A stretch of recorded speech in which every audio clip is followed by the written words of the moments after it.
Misto, the magician who heads the band of savages on the island, just off the Atlantic coast of Brazil, impressed the savages with his power by performing the trick of changing animal and human in their respective cages, in which he used his black leopard and Annabelle Wilson, who was cast away on the island with our friends from the Paul Parrot. In the nick of time, old Paul Parrot himself has led the crew of the Paul Parrot to the rescue, and open warfare ensues. While the battle is at its height, Misto and Briny, the hook-handed first mate of the privateers, make for the privateers' camp on the other side of the island. Knowing that Briny has the diamonds, which he pillaged from the good ship Paul Parrot, Johnny and Sue also head out for the privateers' camp in an effort to recover the diamonds. It is night now, and Johnny and Sue are in the jungle. They stand horror-stricken, gazing at two flaming eyes coming toward them. Oh, Johnny, it can't be Misto's black leopard. No, the black leopard was inside the magician's cage when we left. Listen. Johnny, that doesn't sound like the black leopard to me. I can see it now. It's not black at all. You're right, Johnny. But what'll we do? What is it? I know what that is. In these parts, like in South America, it's called a jaguar. Now I can see it plain. And look, Johnny, it's limping. It sure is. It's carrying its left front paw in the air. Johnny, it doesn't seem to be wild. Look how it stands before us. It seems as though it's trying to tell us something. You're right, Sue. It's a big thorn in his foot. That's what he's trying to tell us. He can't get it out. If we could only do something to help him. We can do something to help him. I'm going to get that thorn out of his foot. Oh, Johnny, it's too dangerous. I'll take that chance. Johnny, be careful. I will. I'll have to take this kind of easy so I won't be afraid. Nice boy. Take it easy. Maybe if I pat his neck, he'll see what I want to help him. There, that's a nice boy. He seems to like that. Oh, Johnny, do be careful. It's all right, Sue. Come over here. Do you think it'll be safe? Sure, the jaguar's all right. He knows we're going to help him now. You keep patting his neck, and I'll see what I can do about his foot. There, that's a nice boy. Yes, sir, it's a big thorn stuck in the bottom of his foot. If I can get hold of it, I may be able to pull it out. There, I think I can get it now. Easy now. There, it's out. Look, he's licking his foot where you pulled out the thorn. Look at the way he's licking my hand. He's thanking you, Johnny. Why, he's as tame as a kitten. Don't fool yourself. He's not as tame as a kitten. But even animals are thankful when someone does something to help them. Now maybe he'll go away and leave us. It doesn't look as though he wanted to go away. Well, Johnny, we can't stand here. Remember, we started to go to the other side of the island to the privateers' camp. That's right, Sue. We've got to find out where Misto and Briny went. Come on, let's get going. Goodbye, Jaguar, old fella. We hope your foot feels better. Look, it's following us. Yes, sir, it wants to go with us. Gosh, I guess we can't stop him if he wants to follow us. You know, Johnny, come to think of it, I haven't heard any shots lately. The noise back at Misto's camp just seemed to quiet down all of a sudden. At last, Mr. Grange, we've routed those devils for fair. Blow me down, we'll not be bothered with them for a while. It looks like we got here just in time, Captain Dalton. Aye, thanks to you and Paul Parrot. We wondered where he'd gone to. But how in the world did Paul lead you to the camp, Mr. Grange? Well, sir, back at our camp on the beach, I had organized what was left of the crew, and we were about ready to start looking for you when Paul Parrot came fluttering back into camp, squawking, "Blarsted pirates! Blarsted pirates!" And I immediately realized that something had happened. So we all followed Paul Parrot back here, and you know the rest. He's a smart bird for fair. Smooth sailing! Smooth sailing! I hope you're right, pal. We've had enough rough days for fair. It's about time we saw smooth sailing, and you may lay to that. Captain Dalton, where's that leopard? Don't worry about the leopard, Mr. Grange. It's in that cage over there. Oh, blow me down, I almost forgot. Annabelle Wilson's in the other cage. We'd better get her out. And where are Sue and Johnny? We don't have to worry about them right now. I'm sure they're safe. Blow me down, I hope so. I saw 'em heading for the jungle when the fighting began. Now that the fighting's over, they'll be coming back. I don't know. I don't feel so good about it. You know that cabin boy as well as I do, Captain Dalton, and he's not one to run out on a fight. You're right there, sir. A braver lad never lived. But he most likely took Sue into the jungle so she wouldn't be injured. Now, if I can see how to get this cage opened, we'll get Annabelle Wilson out of here. Who is that? It's Captain Dalton, Miss Wilson, and we've come to let you out of here. Oh, Captain Dalton, I was so afraid something awful happened to you all. I saw the fighting when it began from the cage here. But after those campfires burned out, I didn't know whether you were successful in driving away those savages or not. We drove them away all right, and we've most likely seen the last of them. Wait just a minute, Miss Wilson. I'll have this cage open. There! You're free once again. And I'm thinking we'd all better stay together from now on. Oh, thank you, Captain Dalton. It seems so safe when you're around. Oh, blow me down, Miss Wilson. You're exaggerating. I'm only one of the crew, I am. And we'd have been lost for fair. But this time it was Paul Parrot himself who saved us. Aye, the bloomin' bird led Mr. Grange and the rest of the crew right to where we were when we needed him most. I can't help thinking about Sue and Johnny.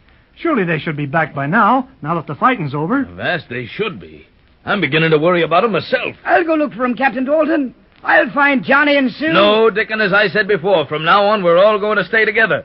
Blow me down, we're not going to be separated again, none of us. I think you're right, Captain Dalton. And once we return to the Paul Parrot, we should try to put her in repair as soon as we can and float her off this beach to sail for home. Aye, sir, that's exactly what we're going to do. Dickon, tell the rest of the crew to follow us. Aye, sir. Avast me, hearties! Heave to! Make ready to follow the captain! Heave to! Now, listen, men. Men, first off, we've got to find Johnny and Sue Grange. They can't be far in the jungle. Once we find them, we'll make tracks for the good ship Paul Parrot and see about putting her in repair. I aim to set sail from this island as soon as we can. So, step lively, mate. All right, Mr. Grange, you and Miss Wilson stay with me. Dickon and the rest of the men will follow right behind us.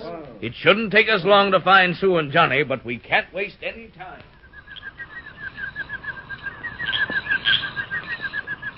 It seems like we've walked for miles, Sue. We sure ought to be near the privateer's camp by now. I hope so.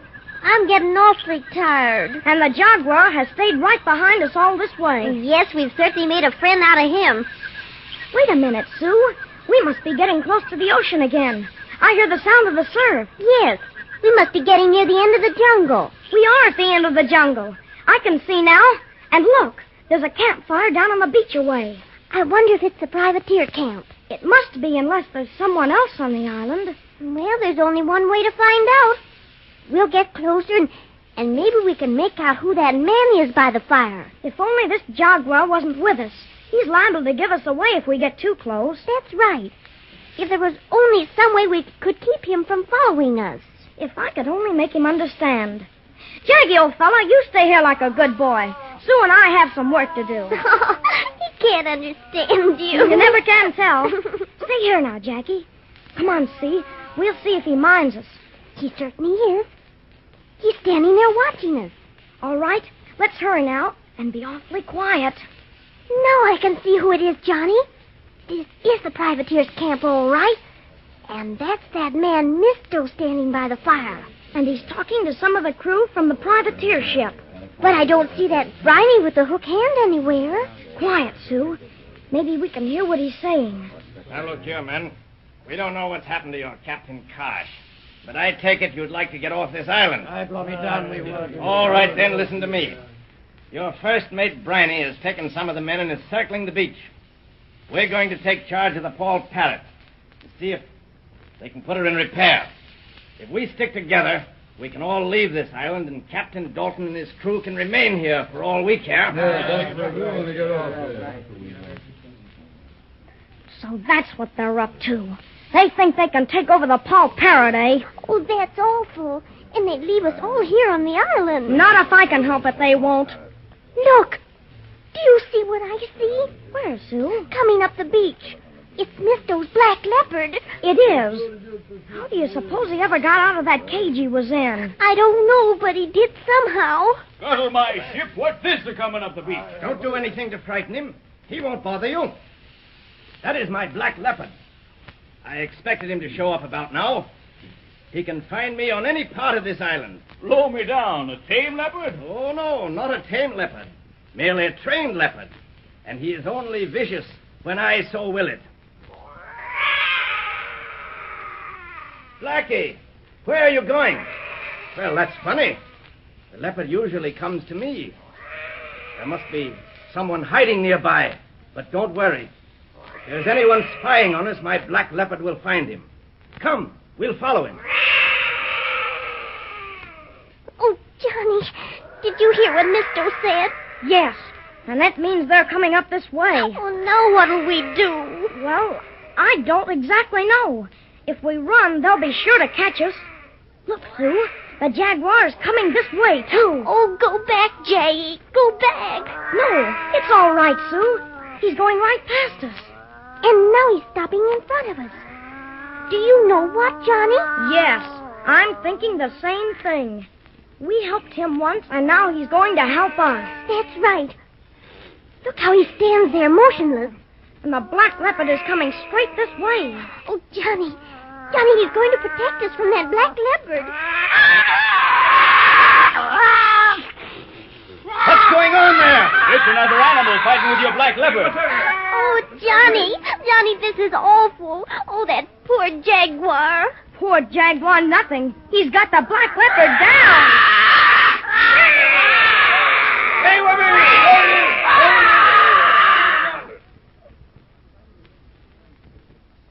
A friend in need is a friend indeed, and the Jaguar is certainly proving to be a friend to Sue and Johnny. He's repaying them now for removing the thorn from his foot by protecting them from the black leopard. But what's going to happen next? Will Briny and his renegades be able to take charge of the good ship Paul Parrot?